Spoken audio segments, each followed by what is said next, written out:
बढ़ते हैं अगली खबर की ओर।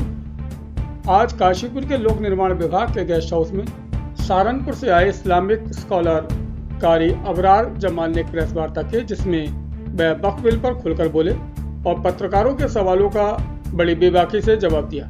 उन्होंने पत्रकारों के सवालों का जवाब देते हुए कहा कि यह संशोधित बिल पूरे मुस्लिम समाज को फायदा पहुंचाने के लिए लाया गया है। उन्होंने यह भी कहा कि कुछ लोग जो वक्फ बिल का विरोध कर रहे हैं वह खुद वक्फ बोर्ड की संपत्ति पर कब्जा किए बैठे हैं, इसलिए वह लोग वक्फ बिल बोर्ड की विरोध कर रहे हैं। वह खुद वक्फ बोर्ड की संपत्ति पर कब्जा किए बैठे हैं।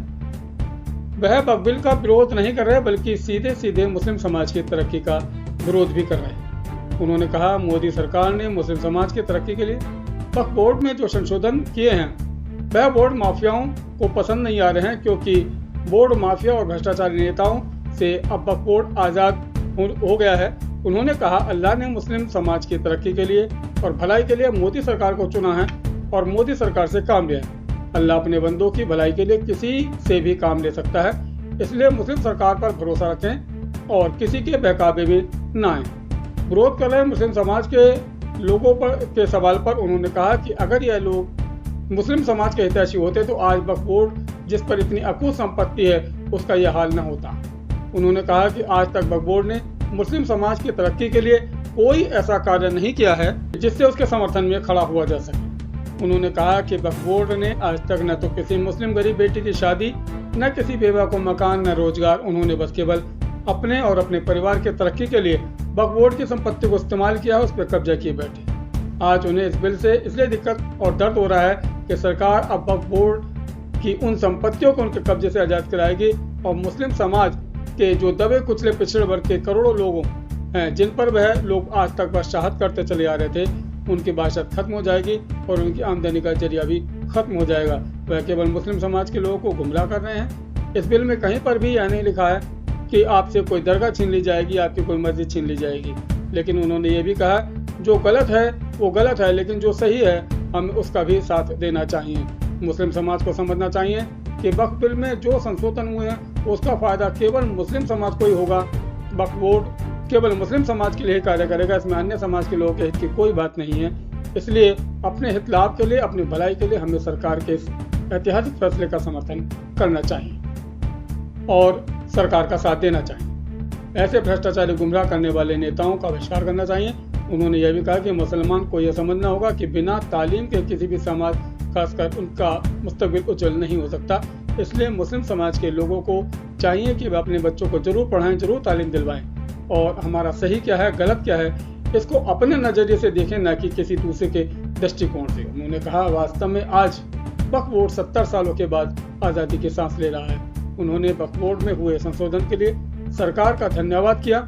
उन्होंने यह भी कहा कि सरकार जो भी योजनाएं लाती है वह सब समाज के लिए होती है, चाहे वह आयुष्मान कार्ड हो या राशन प्रणाली या प्रधानमंत्री आवास योजना, ऐसे न जाने कितनी योजनाएं जिन पर सभी का हक होता है कि हमें समझना होगा कि पिछले 70 सालों में मुस्लिम समाज का वास्तव में किसने शोषण किया, किसने विकास किया, या आगे भविष्य में हमारे विकास की बात कौन करेगा।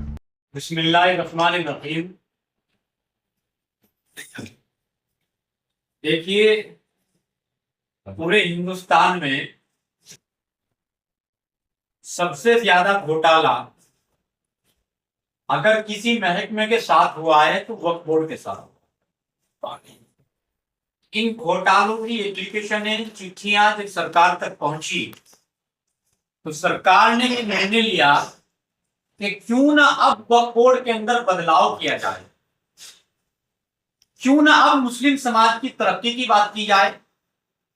मुस्लिम समाज के बच्चे जो सड़कों पर भीख मांग रहे हैं, क्यों ना उनको वक्फ बोर्ड से फायदा पहुंचाया जाए। उसी को देखते हुए सरकार वक्फ बिल लेकर आई, इसको राज्यसभा में, लोकसभा में और उसके बाद राष्ट्रपति की भी मंजूरी मिल गई है। लेकिन उसके बावजूद चंद मुट्ठी भर लोग इसका विरोध कर रहे हैं। कौन लोग विरोध कर रहे हैं, इसके पीछे भी जाना पड़ेगा। आखिर वो कौन लोग हैं, चाहते क्या हैं। मैं समझता हूं कि जो लोग वक्फ बिल का विरोध कर रहे हैं वो वक्फ बिल का विरोध नहीं कर रहे हैं, बल्कि मुस्लिम समाज की तरक्की का विरोध कर रहे हैं, मुस्लिम समाज के वेलफेयर का विरोध कर रहे हैं। और सिर्फ वही लोग विरोध कर रहे हैं जो खुद वक्फ बोर्ड की संपत्ति पर कब्जा किए बैठे हैं।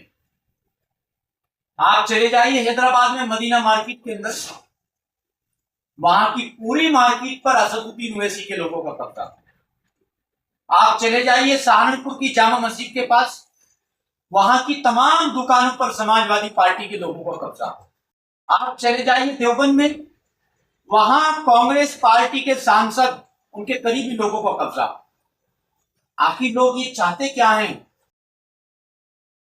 कोई आदमी मुझे ये बताएं कि आज तक का वक्फ बोर्ड, 70 साल का वक्फ बोर्ड, आज तक के वक्फ बोर्ड ने किसी मुस्लिम बच्ची की शादी कराई, किसी यतीम बच्चे की तालीमी फीस का इंतजाम किया हो, किसी बेघर को घर दिया हो, किसी बेवा की मदद की हो। और कोविड के जमाने में आप लोगों ने देखा होगा, सारी सामाजिक संस्थाएं जहां सामने आकर के लोगों की मदद कर रही थी, तो वहीं दूसरी तरफ इतना बड़ा वक्फ बोर्ड, देश की सबसे बड़ी तीसरी संपत्ति जिसके पास मौजूद है, ऐसा वक्फ बोर्ड दिखाई नहीं। Subscribe our channel to see latest news at YouTube channel.